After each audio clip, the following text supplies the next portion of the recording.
कर लीजिए।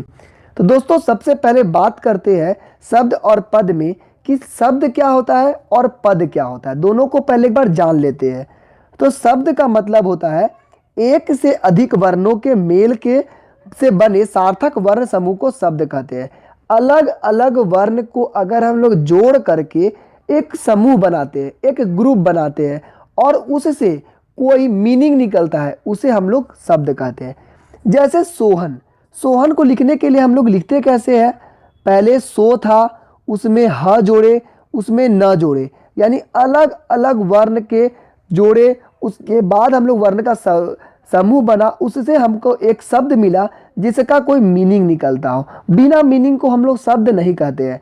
जैसे खीरा, मीरा, खीर, खेलता, शतरंज, सबका कोई ना कोई अर्थ होता है, मीनिंग होता है, इसीलिए इसको हम लोग कहते हैं शब्द। ठीक है। और एक बात है कि शब्द स्वतंत्र रूप में प्रयुक्त होते हैं। वर्णों का वही समूह शब्द कहलाता है जिसका प्रयोग स्वतंत्र रूप से होता है, यानी कि यह स्वतंत्र होता है, यह इंडिपेंडेंट है। अगर आप इसको वाक्य में यूज करिएगा तो भी अच्छी बात है, अगर आप वाक्य में यूज नहीं करिएगा तो भी आप इसका अर्थ समझ सकते हैं। बात समझ में आ रही है कि अगर शब्दों को हम लोग उसी चीज को शब्द बोलते हैं जिसको अगर आप वाक्य में यूज किए तो भी मीनिंग आता हो, अगर वाक्य में यूज नहीं किए तो भी मीनिंग आता हो, उसे ही हम लोग शब्द कहेंगे। वो बिल्कुल इंडिपेंडेंट होगा। ठीक है। अब बात करते हैं पद की। तो जब सार्थक वर्ण समूह अर्थात अर्थपूर्ण शब्द का प्रयोग वाक्य में किया जाता है तो उसे शब्द को पद कहते हैं, यानी वही शब्द जिसका मीनिंग निकलता हो। जो हम लोग आगे पढ़े थे शब्द के बारे में, यही शब्द अगर हम वाक्य में यूज करेंगे तो अब उसका शब्द नहीं रह गया, अब वो एक पद बन गया। ठीक है। बात को समझिए। जब शब्द इंडिपेंडेंट था, वो किसी वाक्य में नहीं था, तो उसे शब्द कहते हैं, और वही शब्द को अगर हम किसी वाक्य में डाल देते हैं तो अब वो एक पद हो गया। अब वह एक शब्द नहीं रहता है। क्यों? क्योंकि अब वो अलग अलग ग्रामर से वो एक बंध जाता है। अब उसको अलग अलग नियम को फॉलो करना पड़ता है। जैसे वाक्य में उसको लिंग के बारे में विचार करना पड़ेगा, वचन के बारे में, सर्वनाम के बारे में, क्रिया विशेषण के बारे में। इस तरह के जब हम शब्द को पद में डाल देते हैं या वाक्य में डाल देते हैं तब वो पद बनता है। अब वो ग्रामर के अकॉर्डिंगली वो अपना बिहेवियर दिखाएगा। जैसे राम आम खा रहा है, इसमें सारे जो शब्द, राम भी शब्द है, आम भी शब्द है, खा भी शब्द है, रहा भी शब्द है भी शब्द है। लेकिन अब सब जो शब्द है उस शब्द को हम लोग अब पद इसलिए कहेंगे क्योंकि अब ये वाक्य में प्रयुक्त हो गया है। अब आम जो है वो अब नियमों में बंध गया है, अब उसे जो भी व्याकरण के नियम है उसको फॉलो करने का जरूरत पड़ेगा। जैसे यहाँ पर राम के जगह पर सीता रहता तो सीता आम खा रही है हो जाता।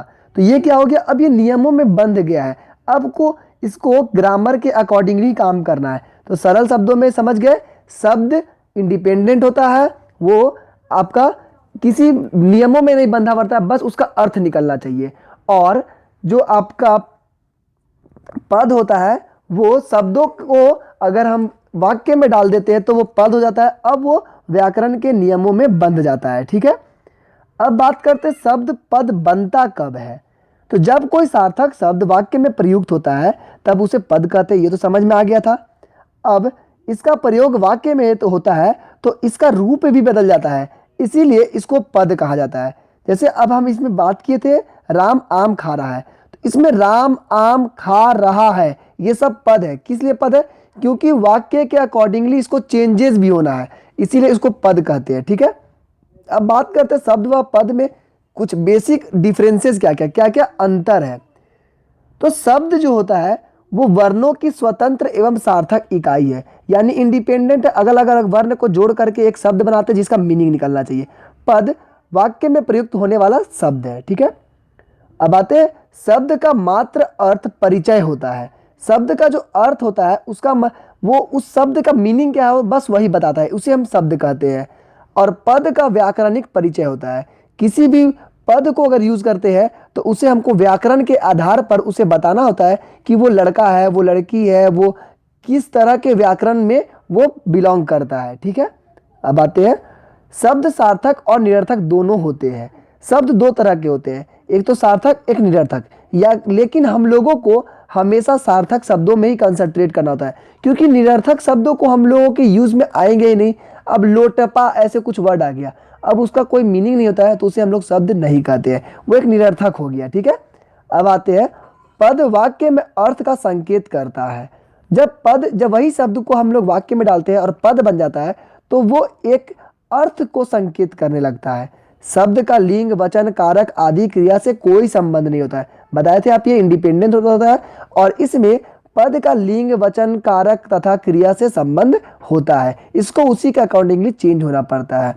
तो दोस्तों नेक्स्ट वीडियो